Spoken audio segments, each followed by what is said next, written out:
Shalom, teman-teman muda yang sedang membangun hubungan ataupun yang berpacaran. Di waktu yang baik ini saya coba berbagi hal yang sangat-sangat penting, dan ini akan sangat membangun kedekatan ataupun hubungan yang sedang dijalani. Nah, saya coba berbagi tentang 8 tips agar tidak membosankan dengannya. Karena kalau kita tidak bijak, bisa jadi kedekatan itu menjenuhkan. Bisa jadi hubungan pacaran itu menjenuhkan. Untuk itu diperlukan sebuah inisiatif, kreativitas, sehingga hubungan itu menyenangkan, awet, dan berhasil. So, berikut tips agar tidak membosankan dengannya. Yang pertama, lakukanlah aktivitas bersama yang bermanfaat. Artinya begini, jangan membangun kedekatan atau hubungan hanya sekedar I miss you, I love you, aku sayang kamu, aku cinta kamu. Jangan cuman begitu-begitu doang.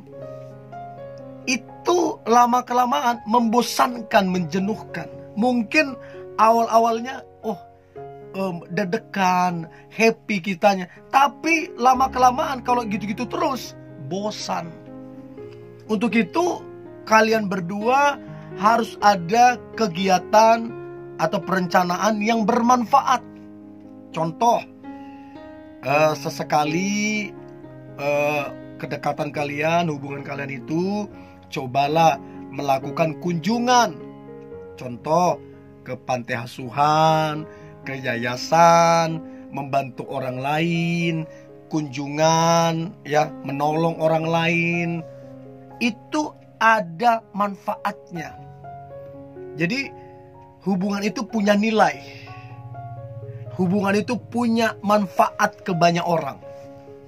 Dan itu yang buat jadi menyenangkan itu hubungan. Punya value, punya nilai. Jadi kalau cuma gitu-gitu doang, aduh, percaya deh, saya udah lewati itu. Kalau cuman I love you, I miss you, bosan, serius bosan. Jadi coba naik ke level yang lebih tinggi. Jadi manfaat bagi banyak orang. Bermanfaat, berdampak. Itu keren hubungannya. Jadi kalau mau hubungan itu keren, tidak membosankan, jadilah bermanfaat bagi banyak orang. Itu yang pertama.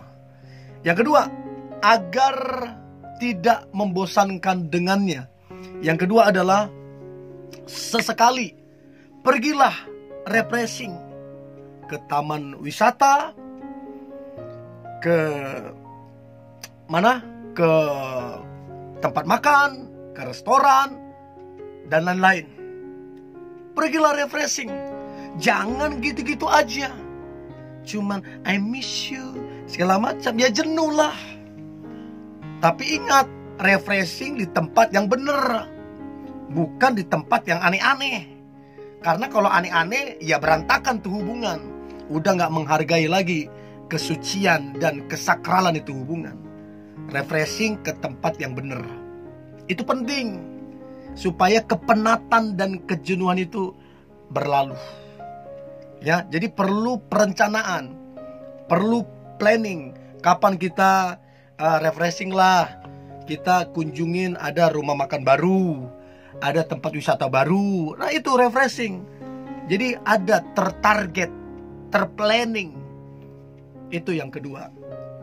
Yang ketiga, tips agar tidak membosankan dengannya. Berikanlah pujian, berikanlah dukungan padanya. Puji dia.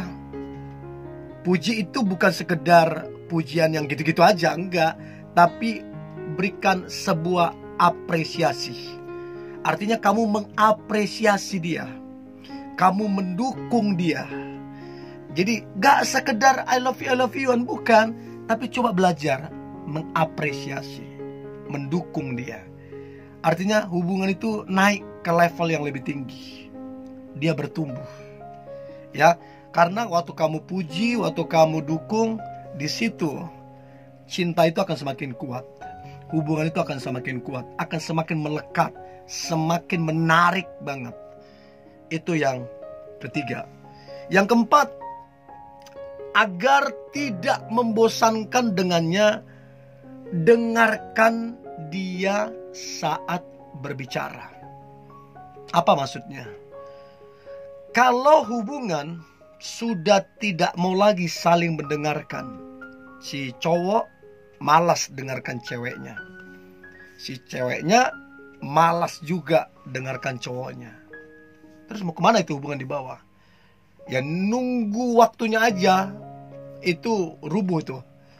Jadi belajar untuk mendengarkan saat berbicara. Artinya apa? Coba saling menghargai, saling menghormati. Hubungan yang awet, yang berhasil, hubungan yang dibangun di atas penghormatan dan penghargaan. Sekalipun dia pasanganmu, hargai dong. Sekalipun dia pasanganmu, hormatin. Kalau tidak, akan menjenuhkan. So, teman-teman muda, dengarkan dia bicara. Jangan potong pembicaraannya. Hargai dia, maka sebaliknya dia juga akan menghargaimu. Maka sebaliknya juga dia akan mendengarkanmu. Dan itu membuat hubungan itu asik, menyenangkan, punya nilai, saling menghargai dan saling menghormati. Itu yang keempat. Nah, kemudian yang kelima, agar tidak membosankan dengan dia, sampaikanlah rasa sayangmu. Seringkali kita ini menganggap, ngapain begitu-begituan, lebay segala macam. Come on, itu perlu kawan. Karena ada orang ketika disampaikan itu, dia merasa tersentuh. Hatinya tersentuh oleh apa yang kamu sampaikan. Jadi kalau kamu bahagia, sampaikan kamu bahagia. Kalau kamu senang, sampaikan kamu senang. Kalau kamu terberkati, sampaikan kamu terberkati. Sehingga dia merasakan sukacita. Dan itulah yang membuat hubungan itu penuh dengan warna. Hubungan itu menarik. Hubungan itu punya hormat menghormati, saling menghargai, saling mendengarkan. Dan itu yang membuat hubungan itu awet dan menyenangkan. So, belajar menyampaikan rasa sayangmu. Ya, ungkapkan. Kalau nggak bisa langsung ngomong, ya lewat chat lah paling tidak. Ya, belajar untuk lakukan itu. Itu yang kelima. Yang keenam, buat tujuan bersama ke depannya. Jadi ingat, bukan cuman dekat-dekat gitu aja. Bukan cuman pacaran-pacaran gitu aja. Tapi punya tujuan bersama ke depannya. Contoh, hubungan ini mau kemana? Ke pernikahan. Oke, ke pernikahan. Nah, kalau ke pernikahan butuh biaya. Nah, untuk biaya apa? Pekerjaan, menabung. Nah, itu coba dibuat itu. Sehingga hubungan itu terarah, tujuannya jelas, dan kita antusias menjalaninya karena jelas. Kalau nggak jelas, ini yang buat bosan. Kalau nggak jelas, ini yang buat jenuh. So, coba buat tujuan bersama ke depannya yang jelas. Itu yang keenam. Yang ketujuh, sesekali buatlah kejutan. Sesekali buatlah surprise. Gak mesti mahal. Kasih hadiah, kasih apa gitu kek. Kasih donat kek. Kasih Pizza Hut kek. Kasih bunga kek. Gak mesti mahal. Tapi berikan surprise. Berikan sesuatu. Sehingga ada bumbu-bumbu asmara di situ. Yang membuat hubungan itu awet. Tidak membosankan. Dan yang terakhir, agar tidak membosankan dengannya, cobalah membicarakan hal-hal yang menginspirasi kamu dan dia. Contoh, saya lihat toko ini, lihat orang ini, saya terinspirasi. Hidupnya jadi teladan, hidupnya jadi berkat bagi banyak orang. Nah, waktu membicarakan itu, kita tertantang untuk lebih baik. Hubungan itu tertantang untuk lebih bermanfaat, untuk lebih berdampak. Dan akhirnya hubungan itu menarik. punya value, punya nilai. Dan hubungan itu jadi hubungan yang tahu arahnya kemana, dampaknya bagaimana, dan punya nilai yang sangat mahal. Nah, saya berharap ini ngebantu teman-teman untuk kedekatan dan hubungan kalian itu awet dan menyenangkan. Tetap semangat. Hari ini hari yang luar biasa, hari yang penuh dengan mujizat dan berkat-berkat Tuhan. God bless you.